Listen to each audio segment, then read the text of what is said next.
YouTube, I'm back. I'm trying to put up a peanut butter cookie recipe. It is gluten-free and tastes delicious. In fact, I've had several of my family members taste these cookies compared to the cookies with flour in them, and they prefer these ones, especially my husband.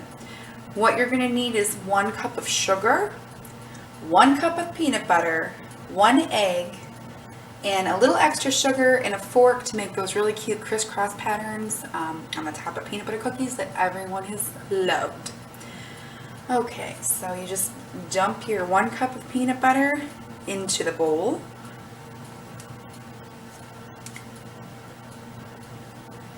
It gets messy, but it's worth it, I promise. It's delicious. You're not even going to miss the gluten. Dump your 1 cup of sugar right on top. Crack your egg. Try not to get eggshell in it like I just did. Sorry, honey. And that's it. Then you start mixing. I suggest you get a blender or a mixer, the best you could afford, and right now this is it for me.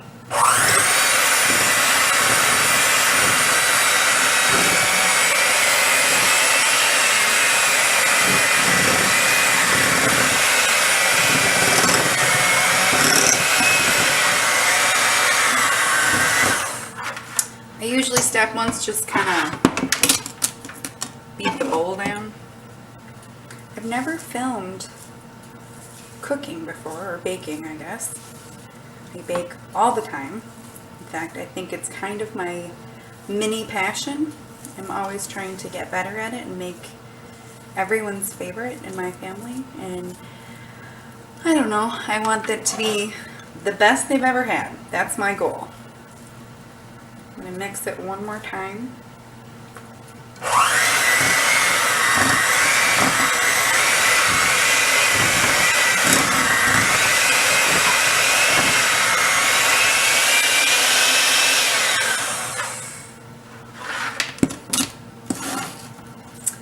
Okay, we should be good. It's got more of a wet consistency than I think regular peanut butter cookies do, but they're not as dry either. They're quite lovely. Okay, then you have your batter. You get your cookie sheet.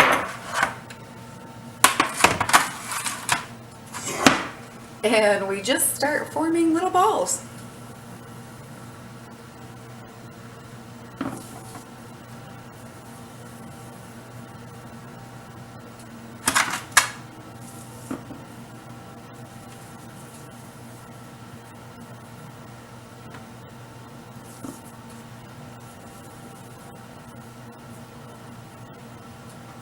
Now, as far as how many do these make, how big do you want your cookies? I usually make, it's about the size. I make about 2 batches in one because they don't usually last a whole lot in my house. My husband is a die-hard cookie connoisseur, and he will openly admit that. In fact, we just recently had a hurricane blow through here, Hurricane Florence, and I get nervous when those things come to town, so I bake. And I baked probably 6 dozen cookies, I want to say, before the storm hit. So I figured if we need rescuing, we can at least feed the rescuers. Okay, from here, to make the crisscross patterns, you take your fork,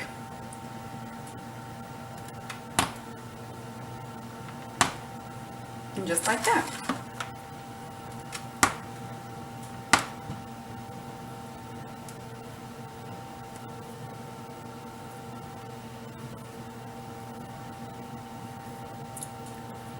I find that because this dough is a little bit more wet compared to the dough with the gluten in it, you might have to hold down the cookie before, like when you're stamping. And then you take your sugar, and we just sprinkle some on top.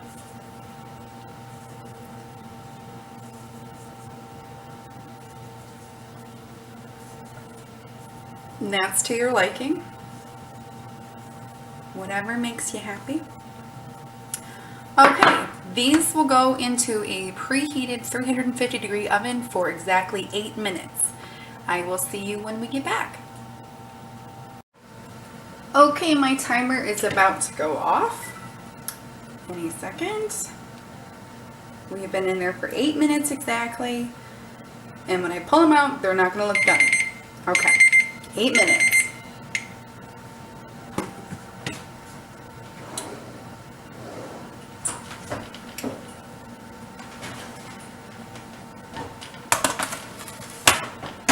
The trick to a good cookie without being overcooked is to let them finish on the baking sheet. Probably about 3 more minutes right on the sheet, and then we'll transfer them over to the cooling rack. Okay, we're back. The cookies have cooled about 2 to 3 minutes on the cookie sheet, and then you're going to gently take them off. Put them on the cooling rack to stop getting all that heat.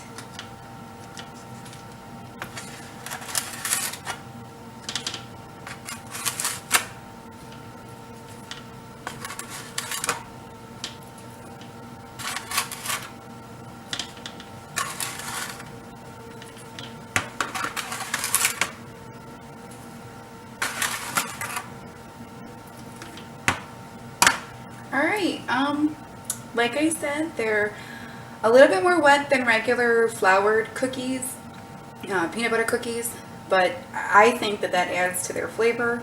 My husband loves them. I made them for my sister and her husband recently, and she said she liked them. My other sister said that she liked them as well, and I don't think you're going to miss the gluten, the flour in them. But I don't know. Let me know what you think. They're delicious.